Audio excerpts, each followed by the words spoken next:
ہیں اور پھر ایک رسمن گانے بجانے بھی کر کے ہم برائیوں میں اضافہ کرتے ہیں، پھر کہیں جا کر ہمارے گھر برباد ہونے لگتے ہیں، ہمارے گھر کا امن و سکون ختم ہو جاتا ہے۔ لڑکی گناہ کرتی ہے،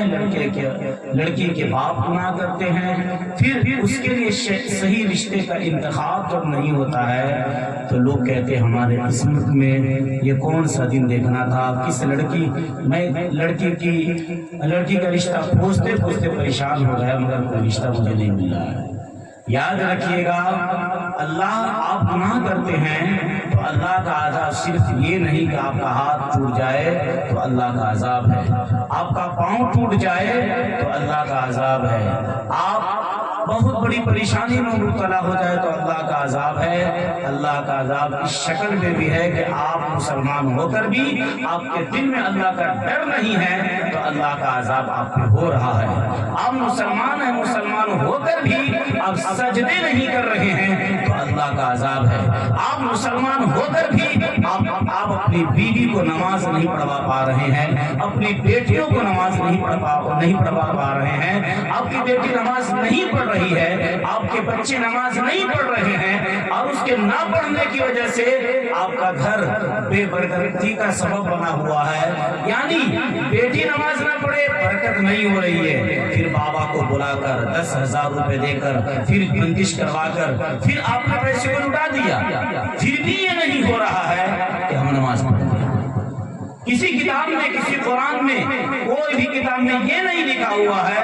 کہ تم بندش کروا لو تمہارے گھر میں برکت چالو ہو جائے گی۔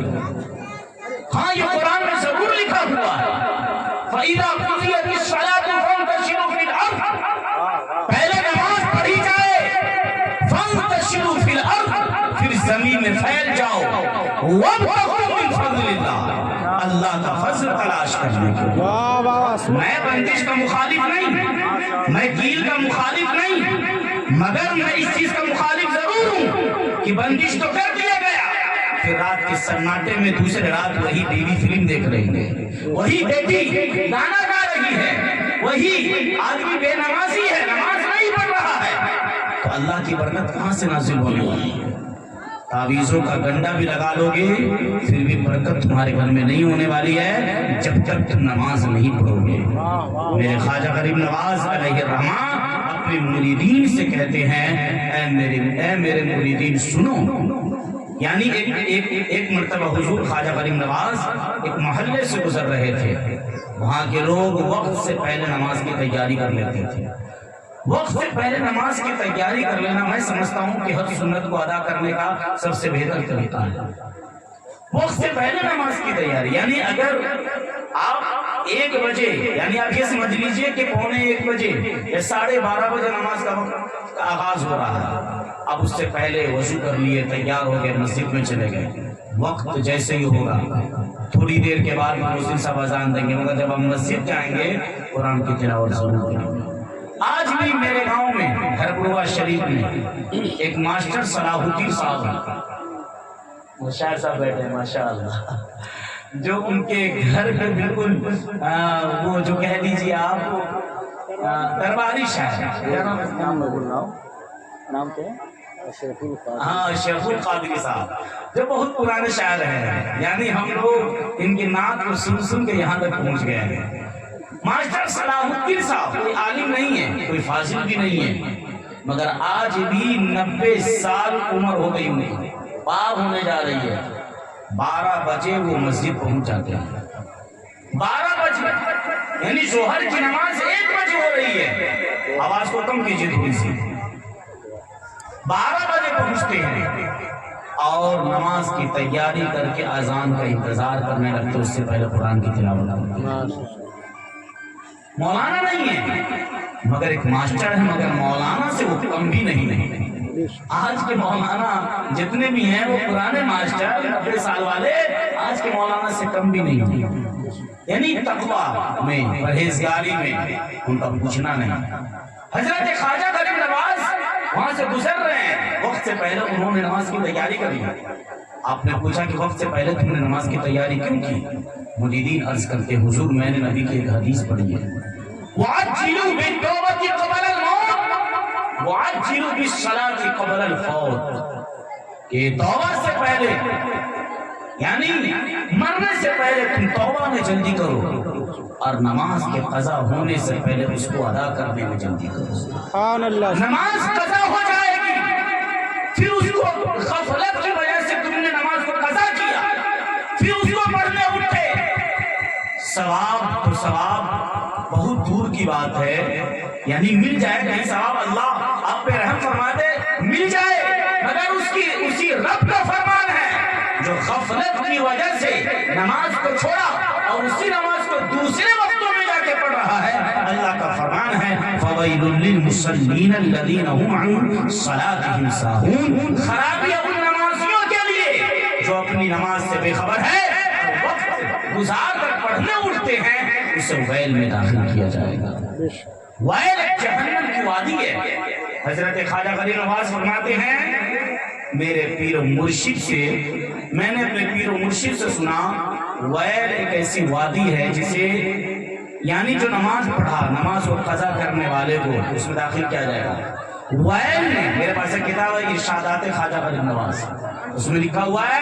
ویل 72,000 مرتبہ رو کر عرض کرتی ہے وہ جہنم کی وادی، اے رب اس میں تو کسے داخل کرے گا؟ اللہ تبارک و تعالی فرماتا ہے میں ویل میں اس انسان کو داخل کروں گا، نماز تو پڑھا مگر وقت گزار کر پڑھنے اٹھا، میں اسے ویل میں داخل کروں گا۔ اتنی بڑی وادی، اتنی سخت وادی جہنم کی، اس میں بے نمازیوں کو تو ڈالا ہی جائے گا مگر جو نماز پڑھتے ہیں وقت کو گزار کر پڑھنے اٹھتے ہیں اسے ویل میں داخل کیا جائے گا۔ اب سوچئے بے نمازیوں کا کیا حال ہوگا، جو نماز پڑھا وقت گزار کر پڑھنے اٹھا تو اسے ویل میں داخل کیا جائے گا، اور بے نمازیوں کو کہاں داخل کیا جائے گا؟ غیہ میں بھی داخل کیا جائے گا، اور بھی بہت سارے مقامات ہیں، سخت سے سخت عذاب دیا جائے گا۔ میرے خواجہ غریب نواز اخیر میں فرماتے ہیں اے میرے مریدین سنو، لا ایمان لمن لا صلاۃ لہ، جس کی نماز نہیں اس کا مکمل ایمان نہیں۔ ایمان کی تکمیل نماز پہ ہوتی ہے، ایمان کی تکمیل نماز پہ ہوتی ہے۔ نماز نہیں پڑھو گے گھر میں برکت نازل نہیں ہو سکتی ہے، نماز نہیں پڑھو گے اللہ تم سے راضی نہیں ہو سکتا ہے، اس لیے ضرورت اس چیز کی ہے آپ تعویذ بھی پہنے، آپ اپنے گھر کی بندش بھی کروائیں اللہ سے،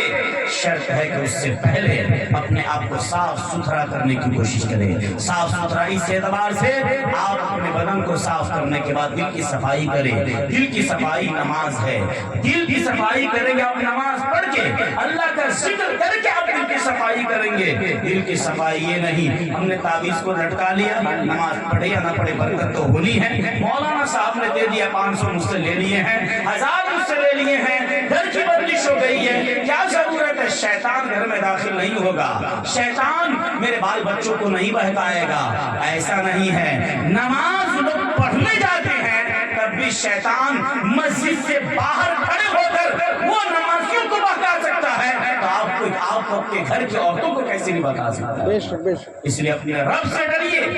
حضرت خواجہ غریب نواز علیہ الرحمہ اپنے مریدین سے یہ کیوں کہہ رہے ہیں کہ نماز ایمان، یعنی نماز یہ ایمان کی تکمیل ہے، یعنی آپ کا ایمان مکمل ہوگا نماز سے۔ میرے دوستو ضرورت اس چیز کی ہے، کہنے کا مقصد منشا یہ ہے اللہ کی ذات پہ ہم پہلے بھروسہ کریں، اللہ کی ذات پہ بھروسہ کرتے ہوئے ہم زندگی گزاریں، حرام و حلال میں حتی الامکان ہم کوشش کریں فرق پیدا کرنے کا، پھر کہیں جا کر میرا ایمان جب مکمل ہوگا، ایمان جب پختہ ہوگا تو اللہ برکتیں ہمارے گھر میں نازل فرمائے گا۔ حضرات محترم، حضرت فاطمہ زہرا رضی اللہ تعالی عنہ حضور صلی اللہ تعالی علیہ وسلم کی سب سے چہیتی اور لاڈلی بیٹی تھی۔ حضرت فاطمہ زہرا رضی اللہ تعالی عنہا سے نکاح کا پیغام نسائی شریف کی حدیث پاک ہے کہ حضرت ابو بکر صدیق نے بھی نکاح کا پیغام بھیجا، حضرت عمر فاروق اعظم رضی اللہ تعالی عنہ نے بھی نکاح کا پیغام بھیجا، ان دونوں صاحبان نے نکاح کا پیغام بھیجا، مگر حضور نے اس نکاح کے پیغام کو قبول نہیں فرمایا۔ مگر جب حضرت علی کرم اللہ وجہ الکریم نے نکاح کا پیغام بھیجا تو حضور نے اسے قبول فرما لیا۔ اب ایسا نہیں ہے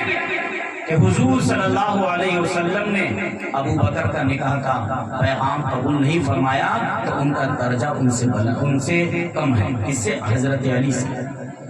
میں نے بخاری مسلم شریف میں پڑھا، جب میں اندروا میں 5 روزہ محرم پہ تقریر بول رہا تھا تو رسالت پہ بھی بولنے کا موقع ملا۔ میں نے اس میں پڑھا ایک حدیث، بخاری کی حدیث ہے کہ حضرت حضور صلی اللہ تعالی علیہ وسلم کے مرض نے شدت پکڑا، یعنی آپ کے مرض میں کافی شدت ہو گئی، مرض بڑھ گیا، تکلیف زیادہ ہونے لگی، لاغر و کمزور ہو گئے۔ تو حضور صلی اللہ علیہ وسلم نے حضرت عائشہ سے کہا کہ اے عائشہ، ابو بکر مرو ابا بکر فلیصلی بالناس، ابو بکر سے کہو وہ لوگوں کو نماز پڑھے۔